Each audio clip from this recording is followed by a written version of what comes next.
ദൈവത്താൽ നിർമ്മിതമായ ഒന്നിനെയും നശിപ്പിക്കുവാൻ മറ്റൊരുവനും സാധ്യമല്ല. ഈ കാണുന്ന പ്രപഞ്ചം മുഴുവനും സൃഷ്ടിച്ചിരിക്കുന്നതും ഈശ്വരൻ തന്നെയാണ്. അതേ ഈശ്വരൻ തന്നെയാണ് DM-DF റിലേഷൻഷിപ്പും സൃഷ്ടിച്ചിരിക്കുന്നത്. ഈ ദൈവസൃഷ്ടിയെ തടുക്കുവാൻ ശ്രമിക്കുന്ന വ്യക്തികളും ശക്തികളും എന്നും ഈ യാത്രയിൽ നമ്മോടൊപ്പം ഉണ്ടായിരിക്കും. അവർ കാർമിക്സ് എന്ന പേരിൽ അറിയപ്പെടും.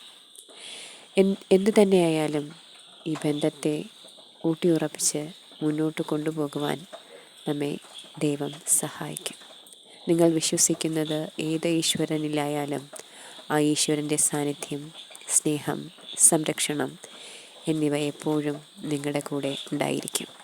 ഈ യാത്രയിൽ വേണ്ടുന്നത് നമുക്ക് നമ്മളിൽ തന്നെയുള്ള വിശ്വാസവും സ്നേഹവും ബഹുമാനവും തന്നെയാണ്. ഇതൊക്കെയും തന്നെയാണ് സെൽഫ് ലവ് എന്നും അറിയപ്പെടുന്നത്. സ്വയം വിശ്വസിക്കുവാനും സ്നേഹിക്കുവാനും കഴിയുന്ന ഒരുവന് അവൻ്റെ യാത്രയിൽ അവൻ്റെ ഓരോ ചിന്തകളിലും വ്യക്തതയുണ്ടായിരിക്കും. സ്വയം വാല്യൂ തിരിച്ചറിയുക എന്നുള്ളത് അവൻ്റെ ശക്തിയെ വിളിച്ചോതുന്നു. സ്വയം സ്നേഹിക്കുന്നു എന്നുള്ളത് അവനവനിലെ ഈശ്വരനെ കണ്ടെത്താൻ സാധിക്കുന്നു എന്നതിന് ഉത്തമ ഉദാഹരണമാണ്. ഈശ്വരൻ്റെ ചൈതന്യം ഓരോ മനുഷ്യനിലും ആലേഖനം ചെയ്യപ്പെട്ടിരിക്കുന്നു. ഈ ചൈതന്യത്തെ തിരിച്ചറിഞ്ഞ് നമ്മൾ എങ്ങനെ മുന്നോട്ട് ജീവിക്കുന്നു എന്നതിനെ അനുസൃതമായാണ് മുന്നോട്ടുള്ള ഓരോ വ്യക്തിയുടെയും ജീവിതം. അവനവനിലെ ഈശ്വരനെ തിരിച്ചറിഞ്ഞ് സദ്ബുദ്ധിയോടും സൽചിന്തകളോടും സൽപ്രവർത്തികളോടും കൂടി അവനവന് ജീവിക്കാൻ സാധിക്കുന്നത് എപ്പോഴാണോ അപ്പോഴാണ് ആ ശരീരത്തിലെ ആത്മാവ് പ്യുവറാകുന്നത്.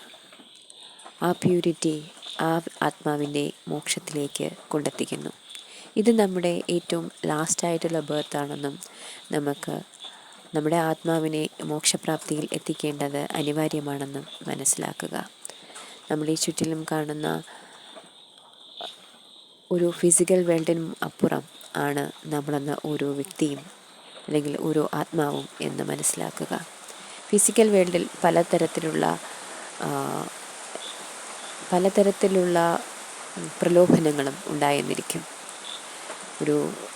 നമ്മുടെ DM-DF എന്ന് പറയുന്നത് ഒരു കൗണ്ടർ പാർട്ട് എന്നതിനപ്പുറം ഒരു പ്രണയ ജോഡികൾ എന്ന രീതിയിൽ വരെ നാം ചിന്തിച്ചു പോകും. എന്നാൽ അതും ഒരു ദൈവിക തലത്തിൽ നിന്നുകൊണ്ട് കാണുവാനും ദൈവികമായി തന്നെ പ്രണയിക്കുവാനും കഴിയണം.